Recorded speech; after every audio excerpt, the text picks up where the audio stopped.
All right, so I'm Robert Rogers, your neighborhood realtor, and tonight I always like to start with um, you want to go ahead and subscribe to us on YouTube. If you're watching from Instagram, then you're already kind of connected with us there, so you'll also see all replays of this content.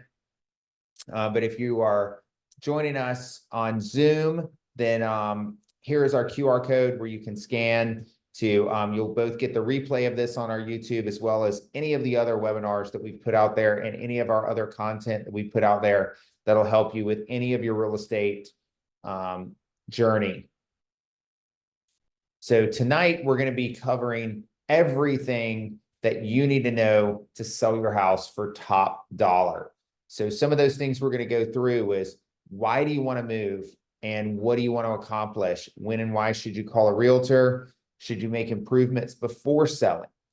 Does your house need to be perfect before you call a realtor? How important is preparation and curb appeal? Is professional photography and staging really that important? Understanding current market conditions. Does it matter what time of year you move? Should you get a pre-listing home inspection and a termite moisture inspection? How important is it to get the price right the first time? How do you choose a realtor when you know so many? And do open houses really sell houses? Is it safe to let people in your house for showings? Do you need to be home? What happens when you get an offer? What is the closing process and when do you move out?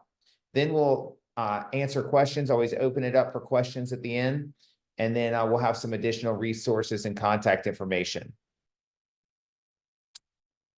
So we'll just go ahead and get started. Why do you want to move and what do you want to accomplish? This is the most important thing that you need to think about is, obviously if you're joining tonight or later when you're watching the replay of this, it's probably because there's something about your current home that you want to change and you think, or there's a different location that you want to be in. For instance, I was talking to somebody tonight, their job moved them to a different location, and now they're commuting, almost an hour and 20 minutes to work every day. And, that adds up over the course of a week. That's a lot of time in the car every day that they could be spending with their family or just having downtime. It's a lot of gas. And so they want to relocate to somewhere, closer to his job. And, so it could be something like that. There's a multitude of reasons. Maybe, you've had children and, your original starter home that you bought was not as, isn't just as big or doesn't have a backyard, or, maybe on the other end of that, your kids have moved out and you want to downsize. So there's a multitude of different things that you might want to accomplish with this. But what's really important is that we dive in and we figure out what that is so that we make sure that you don't just sell your house, that we also accomplish what that goal is. And, that's something that we're going to help you with. This is a question I get a lot, is when and why should you call a realtor?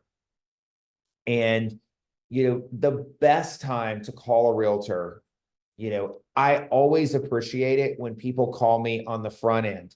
I met with a client, this is a great example. I met with a client last year. I believe it was actually 2 or 3 weeks before Thanksgiving, who is thinking about making a move this spring.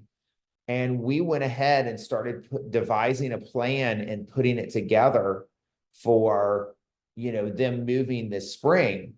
And it turns out they haven't seen any houses come on the market that they like. They're still a little undecided about the exact location that they want to move to as well. So we have not put their house on the market. But I would much rather have that, where we've kind of devised a plan.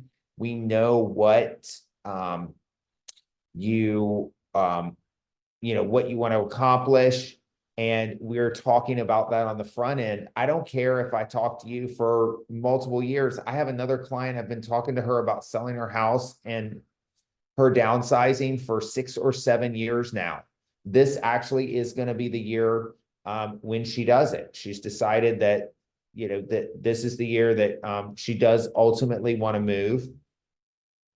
The market was a little too chaotic during COVID. She didn't want to be in that aggressive of a situation as a buyer once she sold her place. So, she chose to kind of wait it out, but now she's really waited longer than she wanted to. So it doesn't really matter. However, the good news is during that time, she's gotten every project done that I suggested for her to do, and she's had plenty of time to do it at her leisure. So I highly recommend the sooner the better. I really like getting those calls. Hey, we're thinking about moving at some point in the next 2 years. Great. Let's go ahead. Let's sit down. Let's devise a plan and figure out when the right time over the next 2 years to do that is. And then let's talk about why you should call a realtor, because, it is our job. This is what we do every day. And a good realtor is worth their weight in gold. They're going to help you navigate this entire process, and they're going to help you get way more for your house. So ultimately, that's why you should call a realtor, because you probably don't want to figure out this out on your own. That's probably why you're here, tonight watching this webinar, is that you don't just want to watch a YouTube video and try to figure all this out, all the paperwork out, figure out what your house is worth and all the multitude of steps involved on your own.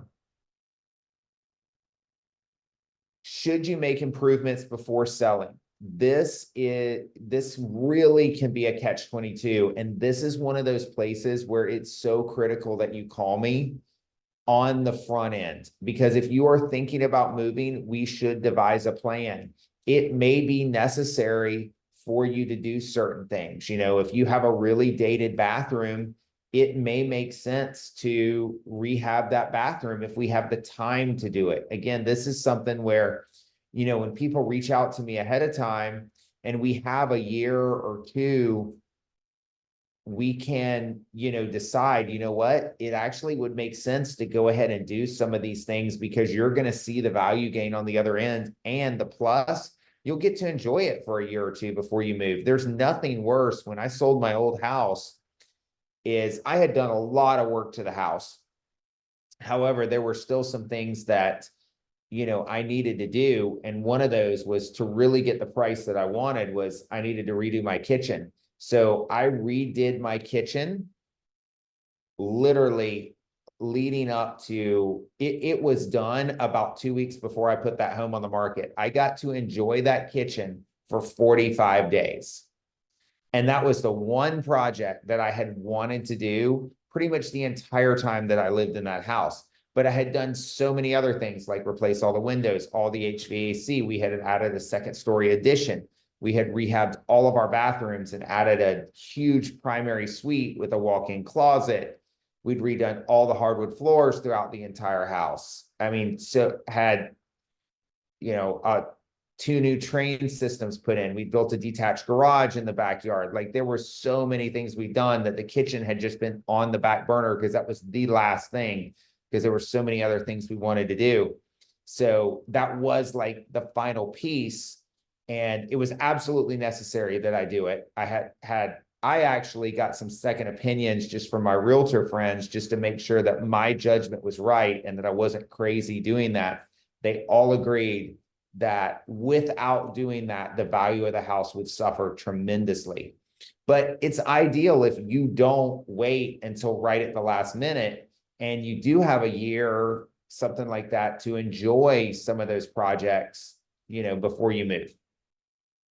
So kind of to summarize there, it may be that it makes sense to do improvements before selling, but we should definitely talk about it.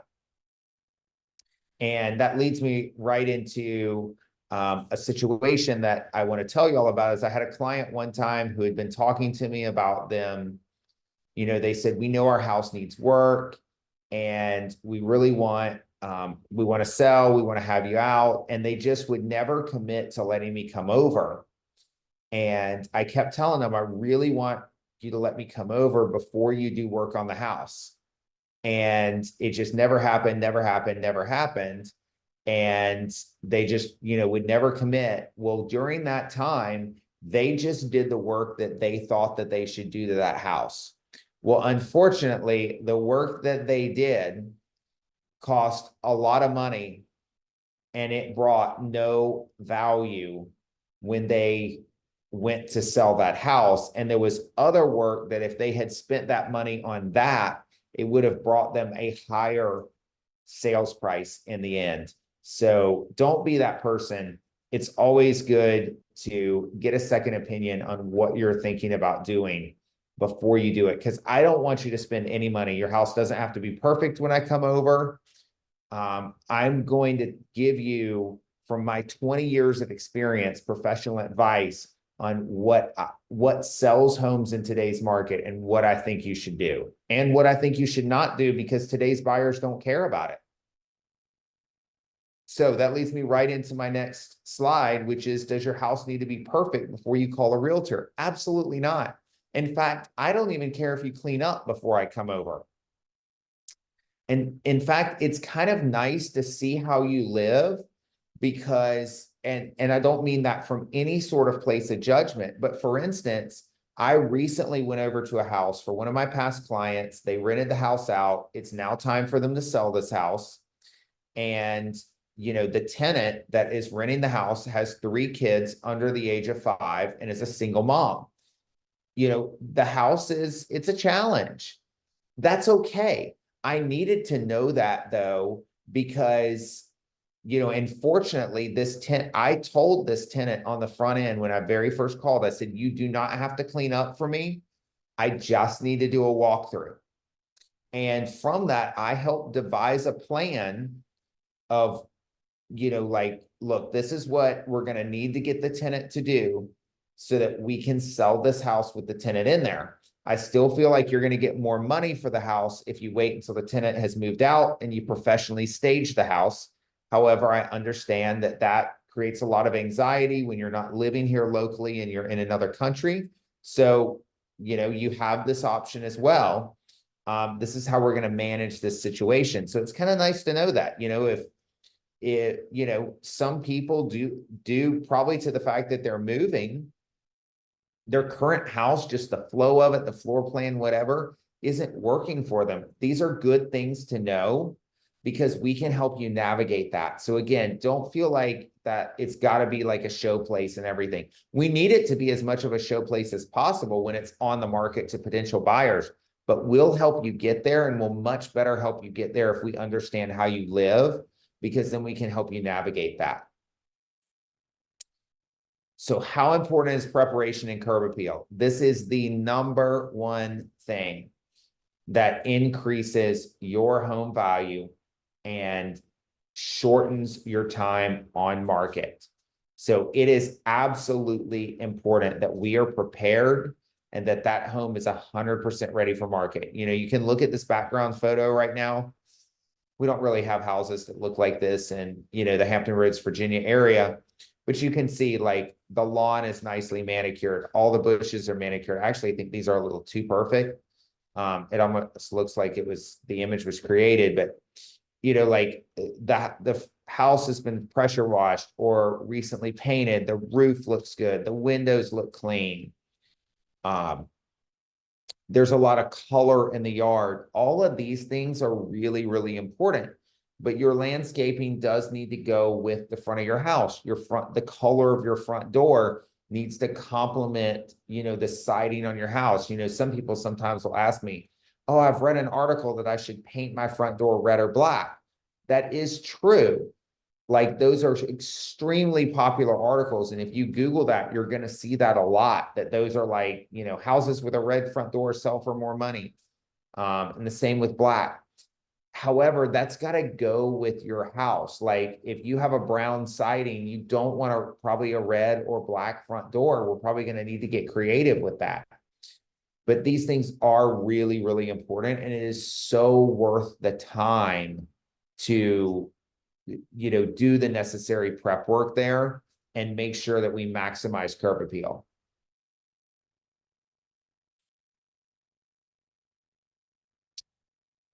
So let's talk about here, like curb appeal a little bit more. The exterior of your home is the absolute first thing that buyers notice. And it's really going to set the tone for the inside. And that's why that's so important. Again, the landscaping, touch-up paint is huge. You don't want any, like, it is better if we have to take a pick, choose between the two, to have, so I don't really like worn paint anywhere, but I would much rather it be on the inside of your house, have a couple scuffs on the walls, than have any frail paint, scuffed paint, worn paint, whatever you want to call it, on the exterior. Definitely no peeling paint. Some loans like VA and FHA loans will not even allow there to be peeling paint on the exterior. So we always need to tighten that up. Again, paint the front door. We want to splash a color somewhere. That could be with the door or flowers. Upgrades to exterior lighting, that is huge. And today with Amazon, things like that, it is so easy to, inexpensively, a service call to an electrician, you might be able to do it yourself, to put up some new exterior lights. That's huge. Again, pressure washing the exterior. And then this is like a maintenance item that's also important with curb appeal, but a roof rehab. I always encourage people, it's really inexpensive to get a roof inspection. And, most people don't even charge you for it. And they'll come out there and make sure you don't have any missing shingles, that all of your plumbing boots, are properly sealed and caulked. Things like that are going to help you out down the road on your home inspection. They're also just going to make your house look better from the street. This photo doesn't have the, roof line facing the street, but like that previous home, it's got the roof line coming right towards the street. So that's very, very important. Let's talk about professional photography and staging. Are they really that important? I'll let you answer the question. So over here, I know iPhones now can take pictures in 4K and all that. Unless you are really skilled, you're not going to take as good of photos as a professional photographer. These professional photographers, they photograph 8 to 10 houses a day, 5 days a week. None of us have that level of skill. Our job and our expertise is in marketing homes, in pricing homes, in negotiation, in understanding the ins and outs of the contract and protecting you every step of the way, and helping you figure out a lot of this stuff. It's not in going out there and photographing the house. And as you can see here, even that lightened up, it's not going to be as good as a professional photographer taking it. They know which lights to turn on, which ones to leave off. They know all the tips to make it look really good. So I always encourage, and with a cell phone camera, it's really hard unless you're really skilled to get the right angles of things and just capture it correctly the same way you can with, a camera that costs $4,000 or $5,000. Let's talk about staged homes. So according to Realtor.com, and I know that this is accurate because I have experienced this myself on my listings, that staged homes sell for 88% faster and 20% more on average. One of the last homes I had professionally staged sold for $20,000 more than any home had ever sold for in that subdivision. It cost them $2,500 to stage that home. So that was a very wise investment. They got basically a 10x return on that staging. So I think that staging is always worth the money. Now, let's say that you live in the house and it's not vacant. We obviously know that vacant homes, they're just not as attractive as a home that's nicely staged. When you come in, it's really comfortable to sit in, to walk through and everything else. You can kind of visualize living there and what your stuff would look like in the space. So let's say that you're selling a home that you're living in, you haven't moved out first. In that case, staging is not the same as what you're probably visualizing, which is a truck pulls up to the house and they do a half-day move-in. They put stuff everywhere and make it look good. And then you call them later and they come and they take everything out. So staging a home that you live in, what this is, and this is a service that we actually pay for our clients, is we're going to have the staging company come in and they're going to tell you how to work with your stuff. And then they may offer you a rental package for like art or something like that. You know, they don't rent furniture to homes that are lived in, but they do art packages, they do lamp packages, you know, different things like that to help you so that you don't have to buy stuff that, you know, for a house that you're going to be leaving. And I've had a ton of clients use their art and lamp package, very inexpensive. You're talking a few $100s, and they're going to give you this wonderful punch list of everything that you need to do in order to, you know, maximize what you have. Sometimes it's as simple as just rearranging the furniture that you have, moving a few pieces from one room to another, opening up some spaces, putting some different colors together, and it's going to look like you have a completely new home. So that's what I'm talking about. It's not a ton of work, and it will absolutely help your house sell for more money. Let's talk about our current market conditions right now. We have not done a new one for spring yet. We'll do that once we get, you know, fully through spring market in like June. You can see here though, how the median sales price has trended since January through December of last year. And this is really still kind of on pace, the same this year as, you know, we're just kind of hovering right under $400,000 for Hampton Roads. Now let's look at our market time. This is really interesting. And I actually wish we did have a new slide on this one because so last January, we were at 25 days. And then in May, we got all the way down to 9 days on market. We hovered there pretty much through the fall. And then as interest rates ticked up in the fall, we went back up. So I am going to say, I was looking at some stuff the other day, and I think that we're below this now, below this 21. I think it's more like somewhere around 15 or 16 days on the market. Fortunately, we're not back into like, you know, single digits or anything like that. So that just kind of tells you the market is, you know, we're heating up. We're going in the spring market. It happened very early this year. You know, this is one of the busiest Februaries that I've ever had in my 20-year career. Typically, I see that more like, you know, kind of the second, third week of March that things really start to pick up where people are like, okay, spring is coming. We want to think about moving. And then that wave kind of goes through the summer. This leads us right into, does it matter what time of year you move? Absolutely not. There are pros and cons to every time of year. There is always more buyer interest in the spring when the weather's nice. It is just something cyclical about the market. However, we are in a military market. And as we know, the military moves people all throughout the year when it works for them. Other people have babies, their family size grows, they downsize, all those multitude of factors, they change jobs all during the year. So what I tell people is move when it's convenient for you. It is absolutely impossible to time the market. If you've got a great house, it's going to sell for, you know, a great price, no matter what time of year you put it on the market. It could be the second week of December, because the second week of December, even though a lot of us are looking at Christmas, there are buyers who are moving here that are starting a new job in January. They're not worried about Christmas. They're worried about having a home to move into. That kind of stuff happens all year round. So move when it's convenient for you. You know, I've literally sold houses on Christmas Eve before. And the same with any other holiday during the year. Should you get a pre-listing home inspection and a termite and moisture inspection? Absolutely. Let's talk about why. So a pre-listing home inspection is going to cost you around $500.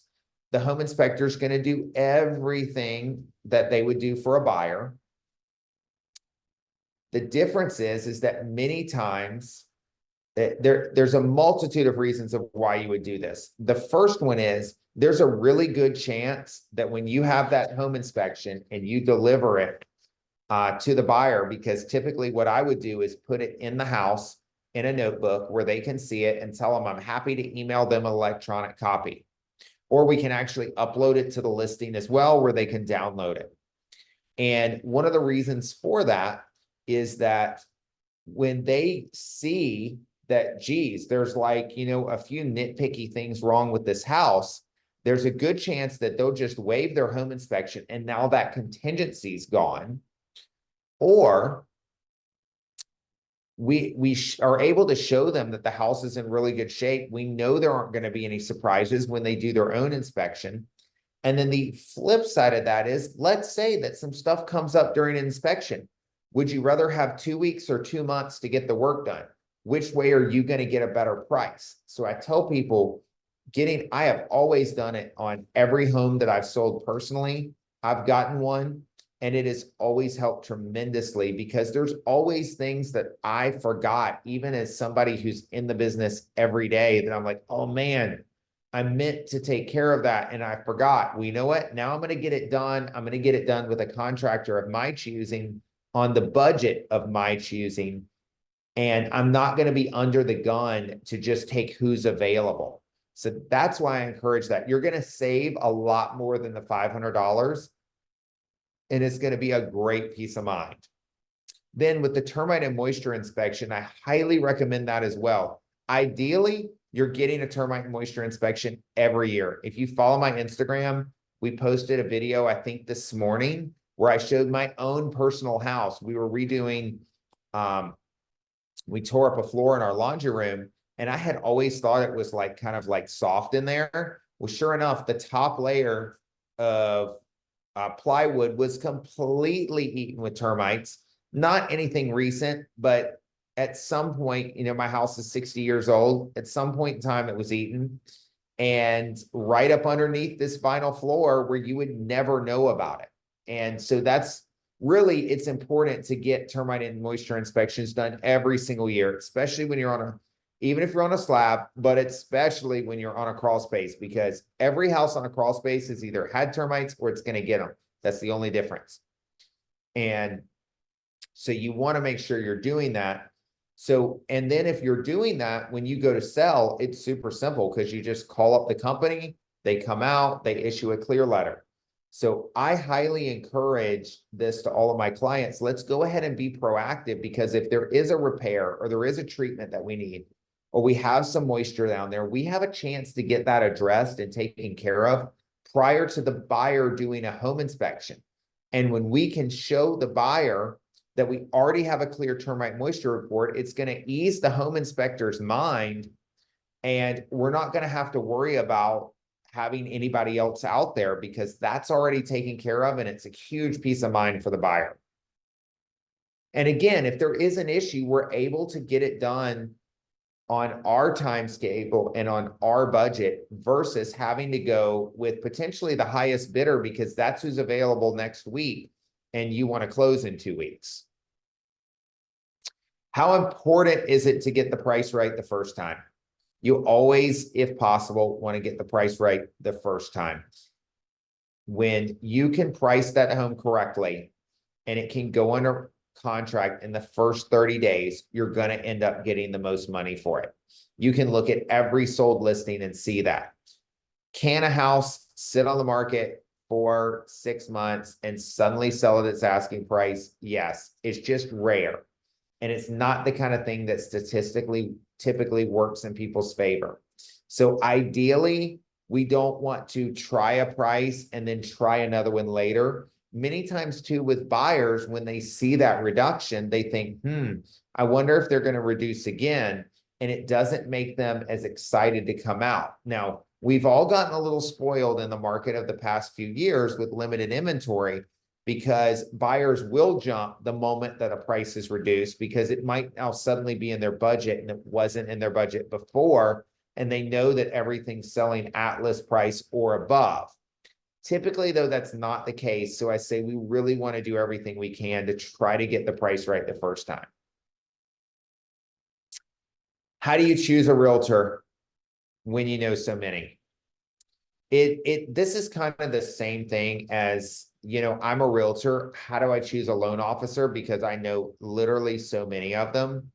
it's who I trust the most. It's who I know is going to take care of my clients and who I know is committed to this business and is here full time, not someone that's doing it part time. I'm not trying to knock on anybody that is doing it part time, but when you're selling your house, this is your home. This is also a huge piece of, your financial well-being. Do you want to trust that to somebody who's not studying this business day in and day out every single day? So that really should be one of your first decision factors is, where do I really feel that this person is 100% vested in real estate, or do I feel like they're a jack of all trades and just trying to make a commission and also juggling this and that and that and that? Because they're, especially when it comes to selling your house, that's going to be a challenge. Then it's two, again, it's just really who you trust. And that is very, very important. However, when I say trust, I don't mean obligatory, like you feel obligated to use them because you trust them or they're a friend. You should trust that they're really, really good at what they do. Maybe you've seen, their evidence of success on social media, or you've heard it from a friend. That's the kind of stuff that you should be relying on. Maybe you've seen some of their Google reviews. That's why I really work hard to put all of our content out there so that you can see this is what we do, and we are fully vested in being the absolute best that we can be. Do open houses sell houses? I get asked this question all the time. And the answer is sure. Open houses sell houses. Houses sell that have been held open. The majority of the time, most people who are going to open houses, they are buyers. Now, there are some looky-loos and stuff like that just want to look at houses. Most of those times there are buyers. So what an open house is, it's a net. It's like going fishing.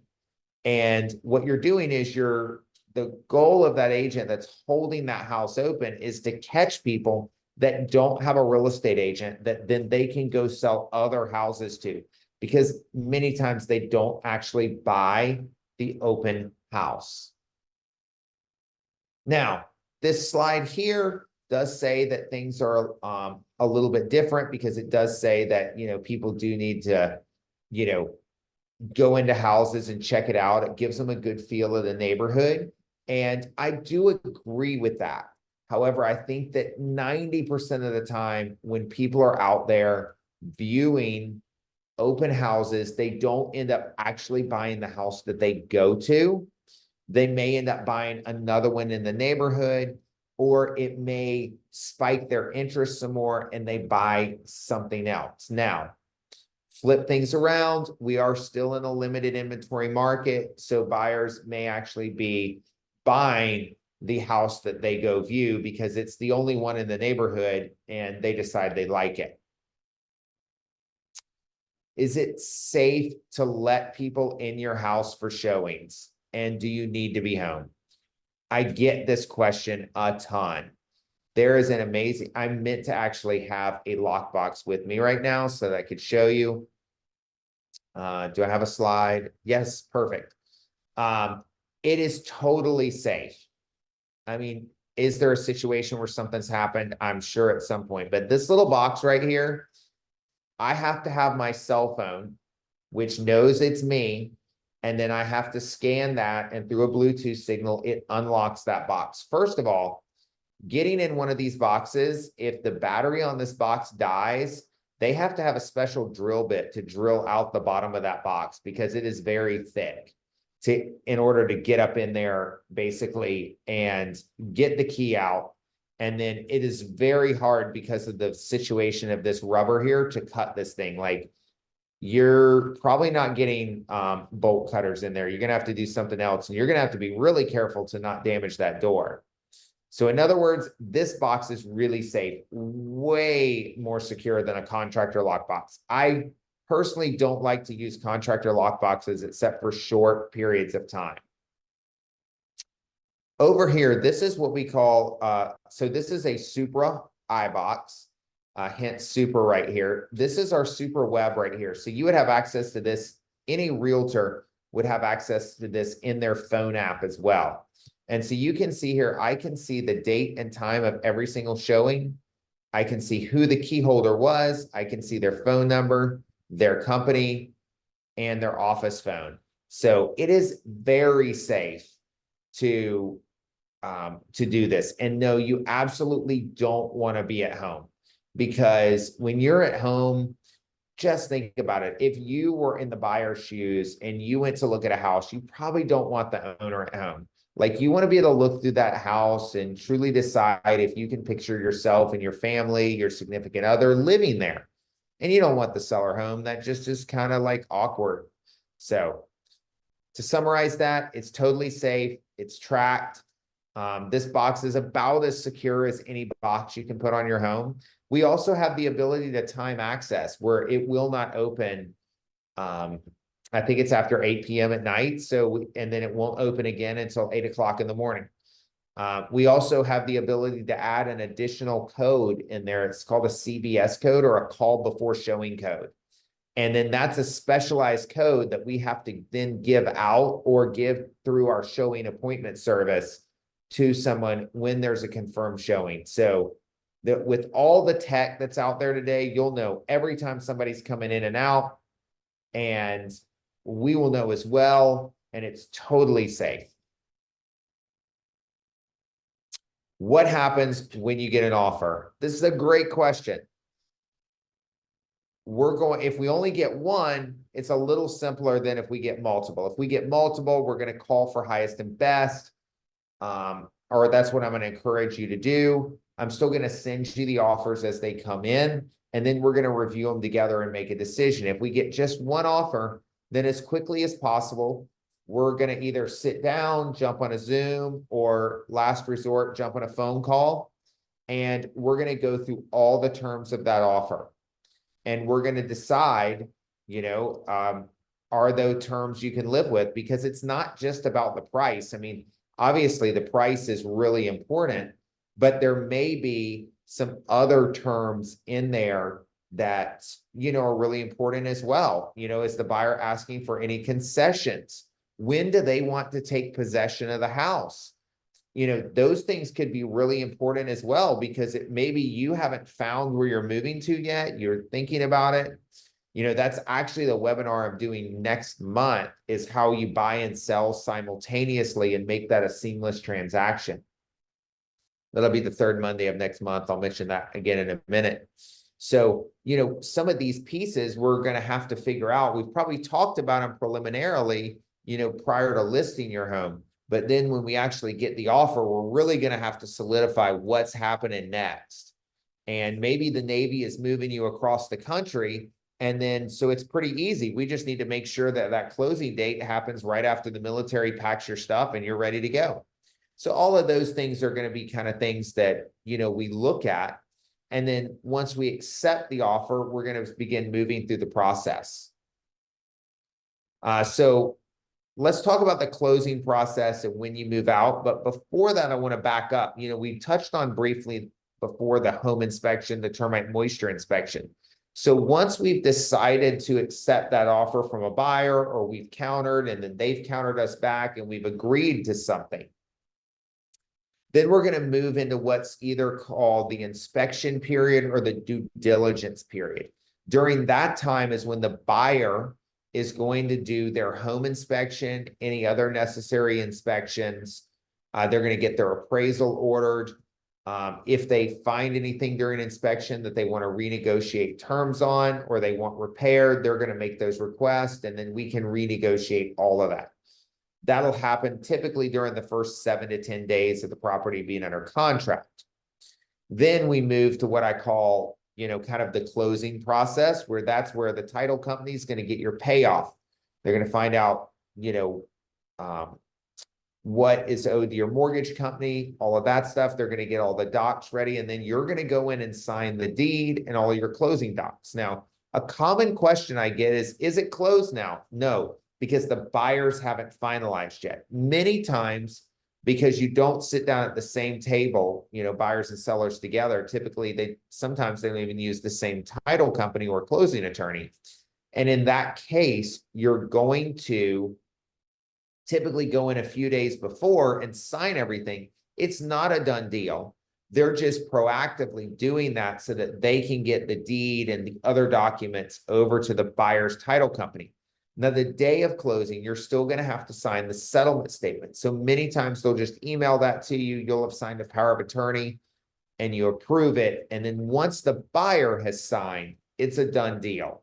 Unless you're in North Carolina, and then it's the next business day, whenever the recording takes place. But in Virginia, once buyer and seller have signed at the table, it is considered a consummated transaction.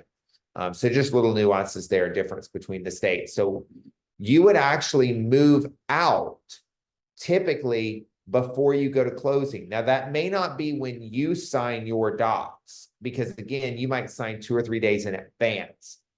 But when the buyer signs, they're typically going to want to do a walkthrough the day before or the day of their closing, and they're going to want you out at that time unless you have a rent back or seller's possession agreement in place.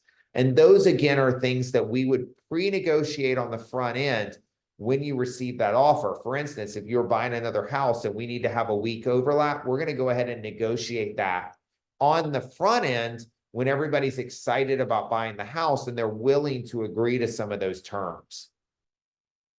And this is, again, a place that a realtor really helps you, because this is a ton of moving parts.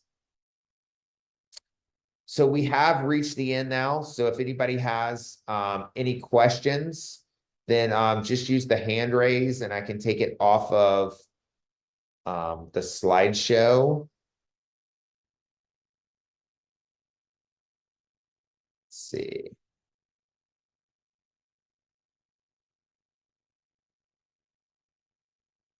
All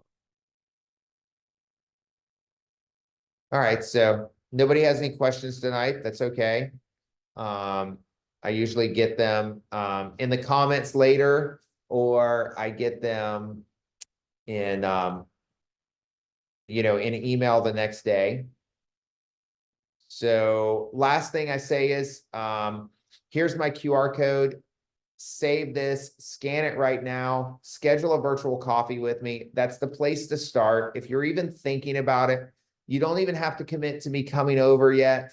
You can just grab a 20-minute time on my calendar and we can chat about just kind of where your head's at and everything. And then we'll just sit here over a screen, super relaxed, share a cup of coffee together, and just kind of talk through whatever your real estate questions are. And it doesn't have to be specific to selling your home. It could be about investing in real estate. I do probably 1 to 2 of these a week with people who are curious about real estate investment. I'm doing these webinars every single month on the 3rd Monday of the month at 7 p.m.